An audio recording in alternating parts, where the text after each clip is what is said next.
We choose to go to the moon. We choose to go to the moon.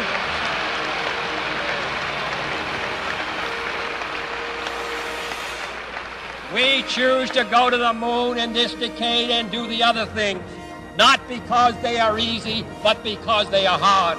Because that challenge is one that we're willing to accept, one we are unwilling to postpone, and one we intend to win. This is a day I've been looking forward to for 2.5 years. An iPod, a phone, and an internet communicator. An iPod, a phone. Are you getting it? These are not 3 separate devices. This is one device.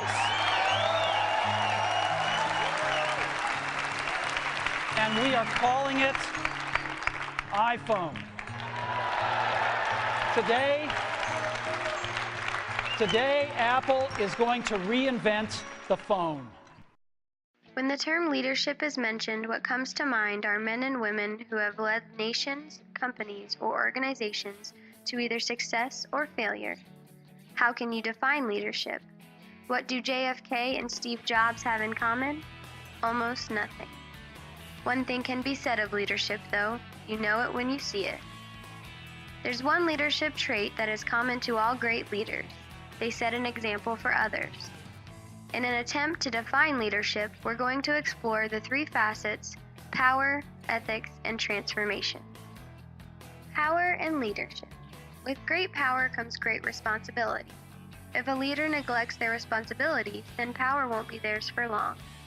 When subordinates see their leader not leading by example, the power of the leader is much less effective. A good illustration of leading by example is Julius Caesar. Why is setting an example so important? In 52 BC, Julius Caesar personally led his men into a battle where they were outnumbered 6-1. Caesar's men would have never overcome these odds if Caesar had appeared afraid. His confidence was key. A leader should exhibit the characteristics they want to see in their followers.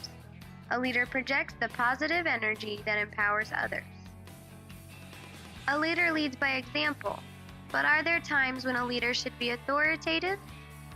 In certain cases, yes, but most of the time, no. In general, successful leaders rarely need to exert their authority if they have the respect of the people they lead. Mahatma Gandhi is a prime example of a leader that had power because of the respect of his followers had for him, and not because he exerted authority. On the other hand, Steve Jobs, who exerted extreme authority, also had the respect of his employees.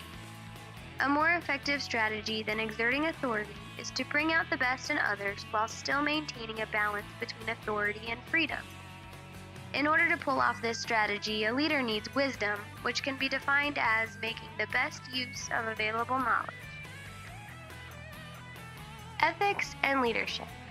How does one go about doing what is right? There are 4 different approaches to ethics. Someone practicing end result ethics might say, I probably should because I may need a ride from this coworker someday. Someone practicing rule ethics might say, I will because this is what the golden rule says. Someone practicing social contract ethics might say, Inconvenient, but it seems the proper thing to do according to company policy. And someone practicing personalistic ethics may say, I will do it. It is the right thing to do. Ethics in a situation are not always black and white, and opinions can differ. It's the job of the leader to take all things into account and make the most ethical decision. Transformation and leadership. Various leaders have different leadership styles.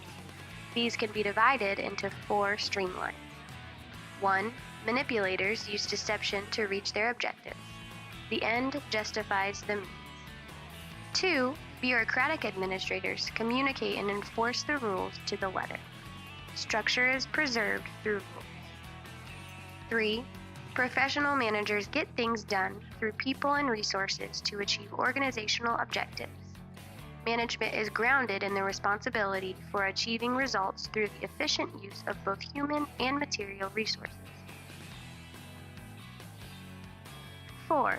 Transforming leaders lift their followers to their better selves. The most effective way to motivate is to bring out the best in others. Excluding the manipulator style, a manager with good ethical standards might be implementing the latter 3 styles of management daily based on the situations. To recap, we just covered how power, ethics, and transformation play a role in leadership. Hopefully, this gives you a little insight into what it means to be a leader.